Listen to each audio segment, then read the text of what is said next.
Hello friends, welcome back to Karuna's cooking channel. ఈ రోజు recipe కొబ్బరి అన్నం. కొబ్బరి అన్నం రెండు రకాలుగా తయారు చేసుకుంటారండి. కొబ్బరి పాలు వేసుకుని తయారు చేసుకుంటారు, కొబ్బరి కూరు వేసుకుని కూడా తయారు చేసుకుంటారు. ఈరోజు కొబ్బరి పాలు వేసుకుని తయారీ విధానం చూద్దాము. ముందుగా ఒక గిన్నెలోకి పావు కేజీ రైస్ అంటే ఒక గ్లాస్ వరకు రైస్ని తీసుకుని వాష్ చేసుకుని దీనిలోకి 2 గ్లాసులు కొబ్బరి పాలు తీసుకోవాలి. ఇక్కడ నాకు 1.5 గ్లాసు కొబ్బరి పాలు ఉన్నాయి, అందుకని మిగిలిన అర గ్లాసు కూడా మామూలు వాటర్ వేసేసి దీనిలో మిక్స్ చేస్తున్నాను. బాగా చిక్కగా ఉన్న పాలే కాబట్టి మనం కొంచెం వాటర్ కూడా యాడ్ చేసుకోవచ్చు.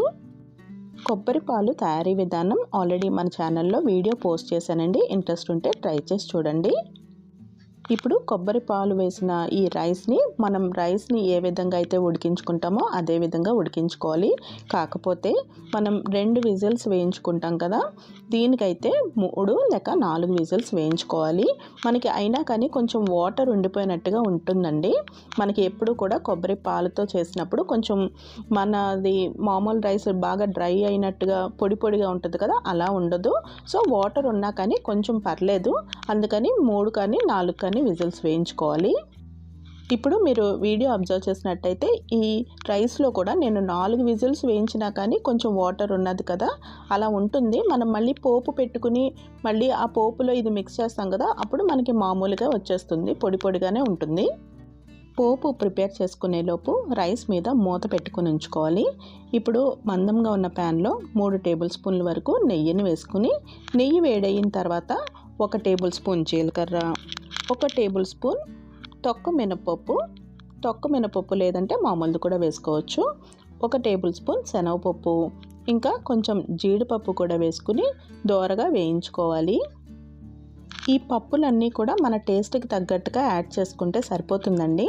మనకి కొంచెం పలుకుల్లాగా ఉండాలి, పంటికి పప్పులు తగిలితే బాగుంటుంది అనుకుంటే కొంచెం ఎక్కువ యాడ్ చేసుకోవచ్చు. ఇంకా చీరికల్లాగా కట్ చేసుకున్న 4 పచ్చిమిర్చి, 4 ఎండుమిర్చి వేసుకోవాలి.